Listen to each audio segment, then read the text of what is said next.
In the 5th century BC, there was a king in China named Fu Shai. He defeated his greatest enemy, Ku Chen, and captured him along with his horses, asking him to tend to the horses. After a few years, Fu Shai released Ku Chen and returned his kingdom to him, with one condition: he had to pay tribute every year, which included a lot of money and gifts. This continued for many years, making Fu Shai wealthier. One year, Ku Chen sent a special gift, 2 very beautiful girls. Fu Shai was delighted and accepted the gift. A few days later, the girls arrived at Fu Shai's palace.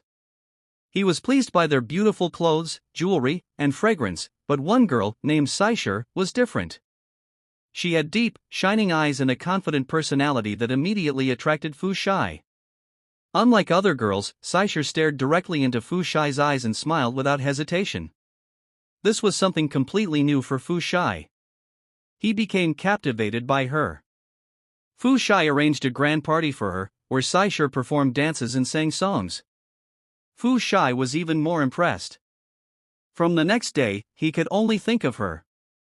Whenever they met, Shai would discuss politics and literature with him.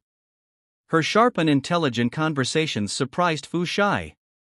Over time, Fu Shai started inviting her to his council meetings and sought her advice. One day, Shai told him that he should listen less to his ministers as he was wiser than them. This boosted Fu Shai's confidence.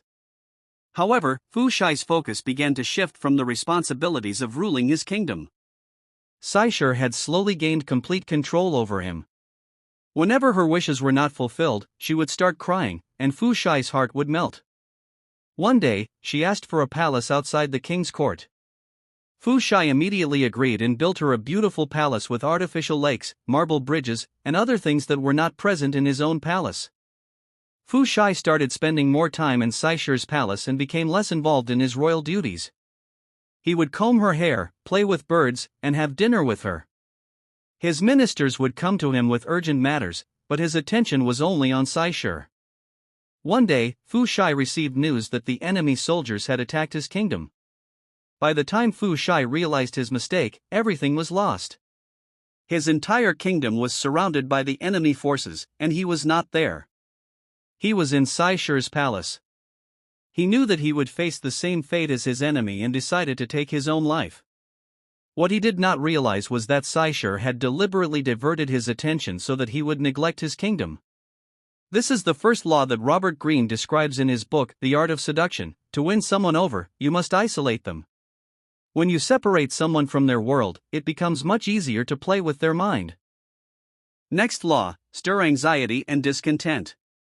In central England, there lived a boy named David Herbert Lawrence, who was very different from other boys. He didn't like sports, preferred to stay alone, and spent most of his time reading books. He didn't enjoy socializing with girls either. He lived with a family called the Chambers family, which had several daughters. The youngest daughter, Jessie, was very shy. She remained quiet most of the time. Lawrence found spending time with her very interesting and even made an effort to get her to open up and share her secrets. At first, Jessie found it awkward, but slowly, she started liking Lawrence, and their friendship grew over time. They continued to meet for years, but one day, Lawrence did not show up at the agreed time. Jessie waited for him for a long time, wondering what had happened. The next day, when Lawrence arrived, he seemed different, quiet, and lost in thought.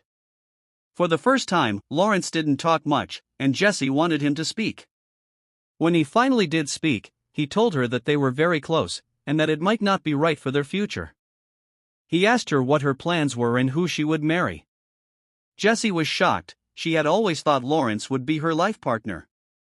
She began feeling anxious, just like she had when she was with Shai. Lawrence continued to meet with her but would always point out some flaw in her, making her feel insecure. One day, Lawrence told Jessie he was going to London for a teaching job. Jessie had already made up her mind to part ways with Lawrence, thinking that the more distance between them, the easier it would be to forget him. But when Lawrence said goodbye, he did so in a very affectionate manner, which made Jessie confused. Later, Lawrence wrote letters saying he had found another girl and might marry her. This made Jessie even more insecure. When Lawrence returned at Christmas, he played the same game again. He said he had made a mistake before but now realized that he could not live without Jessie and would love her forever. Jessie, overwhelmed with happiness, accepted his proposal, and they secretly got engaged. However, the happiness did not last long as Lawrence began criticizing her again. This emotional roller coaster made Jessie's life very difficult. Lawrence didn't play this game only with her but also with other women, including his friend John Middleton. He played mind games, sending mixed signals of affection and insecurity, making everyone around him constantly think about him.